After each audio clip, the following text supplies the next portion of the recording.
Hey, Jules Blessed Vegan, and as always, welcome to my channel. And for those of you who are new, I know you can benefit.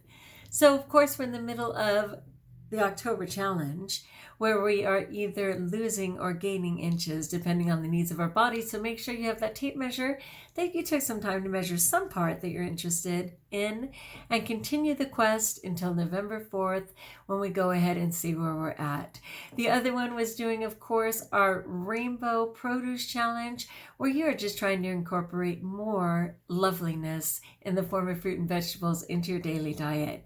And you can go back a video or two and find that and actually find a chart that helps you to check it off. But don't worry about a chart. Don't worry about previous videos. Just add more fruit and vegetables of all different colors to your diet so that you can thrive.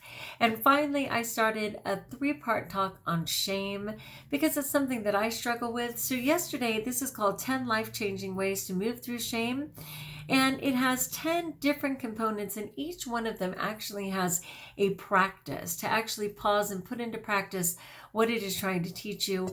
I encourage people to just pick 1 or 2 that really apply to them at this time, but to save the article for the future when you might want to work on some other element. For me, shame is something that rears its ugly head from time to time, and I felt a need to evaluate it at this time in my life. So the first segment, which was the first video I did, was called Getting to Know Shame. And it was actually investigating what is shame, how is it manifesting in your life, how can you find the gaps in it, what is the actual story, and how does shame live in your body, because all emotion physically manifests itself within your body. So this is part 2, which is actually called Going Deeper. And it just has 3 parts. That I'll be getting into. So number 5 is how you speak to yourself. And oh my gosh, that running record of nonsense, which could just be so abusive, right? And just take me off track for what my greater potential is. So this is our inner self-talk can be so painfully harsh. And if you look at the root of what drives it, you'll find shame. That feeling that there's something terribly wrong or worse about you. So once you begin meeting the shame directly, by not being so captured by the story and feeling the physical sensations, this way of speaking to yourself starts to not even make sense anymore. Like I was saying, if you watched video 1, I was really being hard on myself. And as I separated myself a little bit because I was focused on the traffic and other things, I was realizing that I wasn't really being fair to myself, and that I had to take a moment and say, wow, that just doesn't work for me. You know, it's not appropriate or applicable. And I was grateful for that moment of separation to kind of reassess. So it says, let's tell the truth. Are you actually that incompetent or inadequate that so-and-so think that you are? If you look at these inner statements with the objective eye of a scientist, you'll be able to punch holes into them immediately. I love that. I love that because it's so true. When I say, oh my gosh, you're such a blow-it. Oh God, you're so incompetent. Oh my gosh, I can't.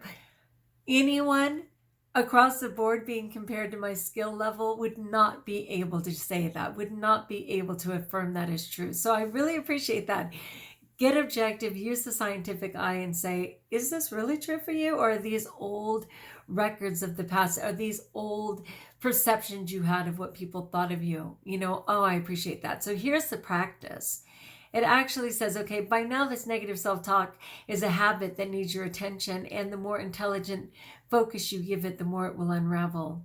So commit to recognizing this voice and letting it reign over you diminish, letting the reign that it has over you diminish. The practice is to start by assuming that this damaging inner voice isn't accurate and doesn't serve. This is the truth. At least once every day, turn your attention away from these self-critical thoughts and let them float on by like clouds. Be the sky, vast, empty, and serene. Start to live here as much as possible, and the critical thoughts begin to lose their power. I appreciate that. Number 6, know how and why you isolate. And because again, shame, remember that first quote, it said shame was a disease. Let me go back to it. I don't want to misquote it. But in the overview, one of the quotes said, shame derives its power from being unspeakable. And that was by Brene Brown. And I was saying it's so true. Like every perpetrator will say, it's our secret. And if you say anything, I'll kill you. And do, like that whole thing, keep it in the dark, keep it in the dark. And so when we're looking at this, and it says that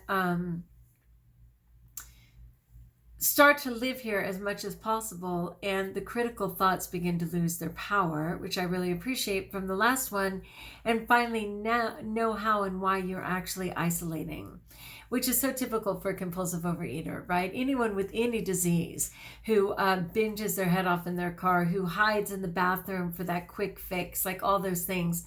Living with shame is lonely and isolating. It makes you believe that no one would want to get close to you. Oh, which justifies you pushing them away. How do you do that? By being critical and judgmental of others. And I told you guys, I literally had to pray for God's mercy in teaching me to have a compassionate heart, because I came from a hypercritical environment and I only perceived the world with total criticism. And finally, just around 18 or 19, luckily it was years ago, I, by God's grace, received a heart that allowed me to see the beauty in people instead. When, sadly, I will say, I turned that inward, because it was safe enough to criticize myself, and I'm sorry for that. But as long as I'm breathing, there's hope. But it literally says recognizing the urge to isolate is essential to moving through shame, because it is a sign that your shame identity has taken charge. I tell you this all the time. I want to quit my Jules Blessed Vegan. I never want to say a word to you guys again. I'm not going to make any more videos. I fight that all the time. And here it says, your shame identity is trying to take charge. This is really from God that I'm reading this. When you find yourself judging others and feeling separate, this is your golden moment to begin asking questions about your experience. What story do you believe? How do you feel in your body? Not judging shame and welcoming it instead is the beginning of forming a new healthy relationship with yourself. How beautiful is that? Then you don't need to be critical or others. You don't need to be critical of others or push them away. You're more available, authentic, and courageously vulnerable, and others will love you for it. Do you guys love me for sharing my vulnerability? Lord knows I do it often. Okay, so here's the practice. You recognize when you judge others and realize this is about you. It makes you feel separate. Is shame at the root of this need to separate? Inquire into what you're thinking and feeling and realize the possibility of a true connection with others. All right, you gotta love that. And number 3 in this segment, again, this is a 3-part series and this is on going deeper. Number 3, is there fear there? And I tell you guys as quickly as I'm shame-based that I am fear-based, you know? It's that inner little kid who's panicking and feels like they have no tools for life. So it says shame and fear often go hand in hand. Hello. So yes, you're afraid of being seen for who you are. And at the same time, you fear being alone. You're afraid you're damaged goods and doomed to a life of misery. Oh, I so get this. I know it's not my truth. I know it's not the grace that God made me. I know it's not who I'm called to be. But there is a chronic message that this was true for most of my life. That I was not worthy, that I was not enough, that I was damaged goods indeed. And I'm so sorry that I harbor that and carry that burden, but I'm still hopeful I wouldn't be 1, on Jules Blessed Vegan, and 2, sharing this article. I'm always seeking a better way.